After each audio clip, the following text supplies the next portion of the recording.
for allowing me to speak today. I didn't know I was coming until yesterday, and I didn't know I was speaking until yesterday evening. But here I am. I just want to say, like he said, my name is Jerica Griffin. I am a law student and also a MSW student. The first and the only here at SIU. And that program has been in existence for 20 years. So I like to brag on myself because I have seen that mediocre white men brag on themselves when they've done nothing. So when I do my thing, I have to let people know.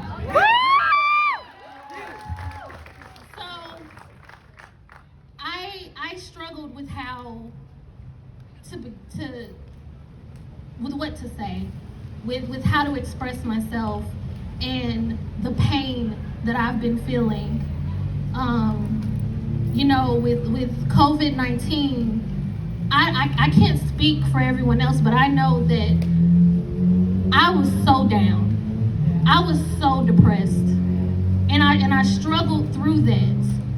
And then to have these hashtags again and again and again, that's the trauma that I'm going to speak about and how it affects people. And I want y'all to bear with me because a little bit of what I'm going to speak about involves a history lesson. So be patient with me, but we're going to get through this together. Woo! So I'm going to start off by letting you guys know what lynching is. Lynching is to put to death without legal approval or permission. Doesn't have anything to do with a rope or hanging.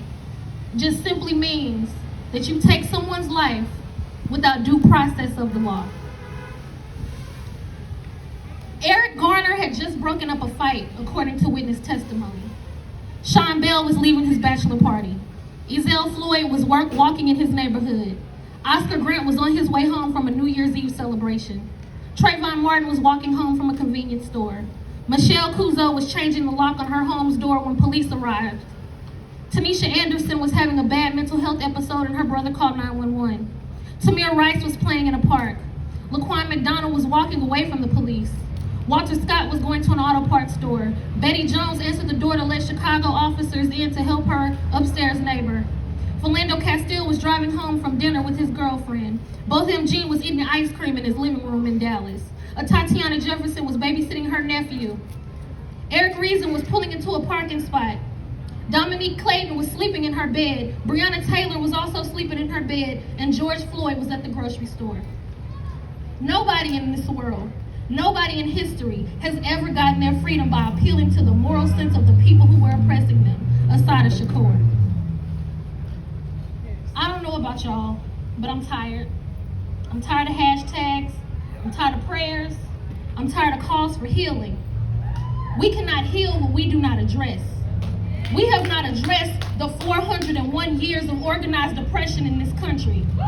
401 years of violence against black bodies. I ask to be human for the next few minutes as I give a brief and absolutely non-exhaustive history lesson. In 1619, 20 blacks from a Dutch slaver were purchased as indentured workers for the English settlement of Jamestown. These were the first Africans in the English North American colonies. By 1625, the first enslaved Africans arrived in what is now New York City. They quickly became the city's first municipal labor force. They cleared land of timber, they cut lumber, they cultivated crops, and they constructed roads and fortifications. Now, in the interest of time, I'm going to skip ahead 246 years to February 1865, when the 13th Amendment was signed into the Constitution. This amendment makes slavery illegal except when instituted as a form of punishment for a crime. Now, I got more on that later. Let them know. The first Jim Crow laws, known as the Black Codes, were enacted in 1865. Black Codes were strict local and state laws that detailed when, where, and how formerly enslaved people could work and for how much compensation. The codes appeared throughout the South as a legal way to put black citizens into indentured servitude, to take away voting rights, to control where they lived and how they traveled, and to seize children for labor purposes. By the early 20th century, every southern state and many northern states had enacted Jim Crow laws. Jim Crow laws laws were a collection of state and local statutes that legalized racial segregation. The laws, which existed for 103 years in the post-Civil War era until 1968, were meant to marginalize African Americans by denying them the right to vote, hold jobs, get an education, attain adequate housing, and other opportunities. Those who attempted to defy Jim Crow laws were often faced with arrest, fines, jail sentences, violence, and death. Now we're up to 349 years of legalized violence and oppression of black folk. Over 4,000 black people have been lynched in America. And in the summer of 1919, sometimes referred to as Red Summer, there were at least 25 riots across this country. We're not new to this, we're true to this. The poverty of the Great Depression only deepened the resentment with the rise in lynchings, and after World War II, even black veterans returning home were met with segregation and violence. The North was not immune to Jim Crow laws. Some states required blacks to own property before they could vote. Schools and neighborhoods were segregated, and businesses displayed white-only signs. The Civil Rights Movement was ushered in not long after the end of World War II. This movement effectively ended the Jim Crow era. The Civil Rights Act of 1964 legally ended the segregation that had been institutionalized by the Jim Crow laws. And in 1965, the Voting Rights Act halted efforts to keep minorities from voting, and the Fair Housing Act of 1968 seemingly ended discrimination in renting and selling homes. Now I'm going to skip ahead a little bit more. By the mid-1980s, there was the war on drugs and the criminalization of drugs. This was the beginning of mass incarceration. Now remember earlier I discussed the 13th Amendment. Well, mass incarceration is slavery by another name. Right. There are currently more black people in prison than were enslaved people at any point in history.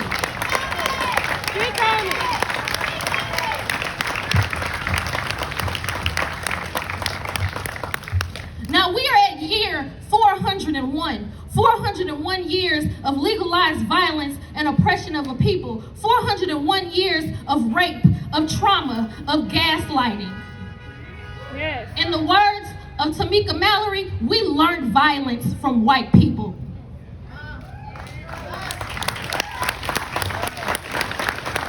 So, I need someone to tell me, how do you not understand the language we speak when we express how we are being beaten and brutalized by a system that was never meant for us in a country that has never loved us? Ignorance. We understand PTSD when it's the soldier coming home from his third tour of duty in Iraq. We have had 401 tours of duty. We understand when it is a rape victim. We have had 401 years of rape. We understand that a person can be bullied and abused to the point that they turn violent and shoot up a school, a concert, or a movie theater. We have endured 401 years of bullying and abuse, 401 years of legalized lynching. So tell me, where is our grace? Where is our understanding? When we can't go to the store, we can't come home from work, we can't sleep in our beds, we can't jog in our neighborhoods, where is our understanding? 401 years of traumatic stress, and we ain't even got to the post-traumatic stress. We don't have PTSD, we have CTSD, continuous traumatic stress disorder. Yes.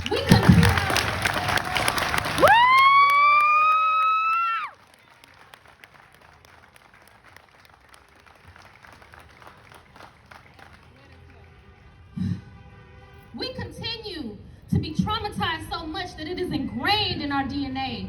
We have been subjected to violence for so long that we have turned and become violent to ourselves, and yet we get no understanding. We get murdered.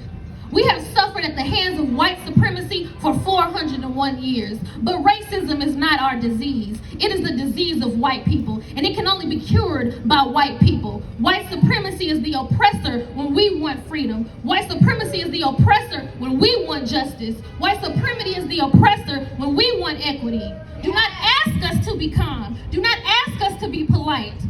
Do not ask us to heal until our continued traumatic stress ends.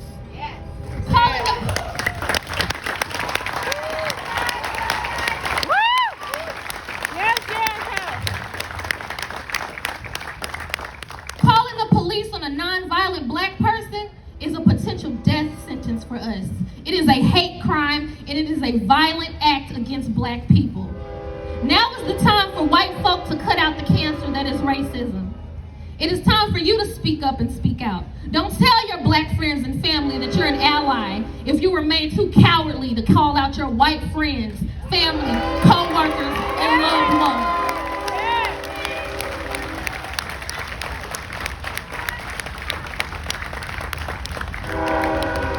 I'm gonna wait a second because I need that train to go. I ain't got time.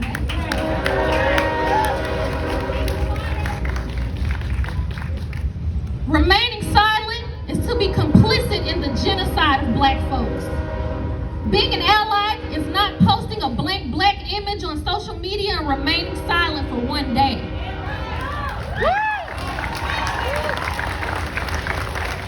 Being an ally is calling out the racism that you see. It is defending your black classmates and co-workers. It is understanding that you will never understand. It is not exhausting black folks asking them for a tutorial on how to be a decent human being.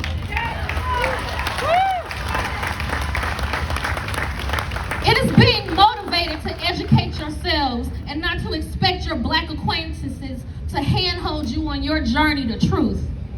We don't have time for white guilt or white tears. If you truly want to stamp out racism, use this demonstration as a catalyst for your lifelong work. Open your ears and listen to us. Open your eyes and educate yourselves. Then open your mouth and tell other white folks when they're feeding into the demon of white supremacy. And to my black people, I know you're tired. I know you're mourning. I know it's painful. I know your hearts are broken. But know that I am with you. We are with you, and we will get this done by any means necessary. Thank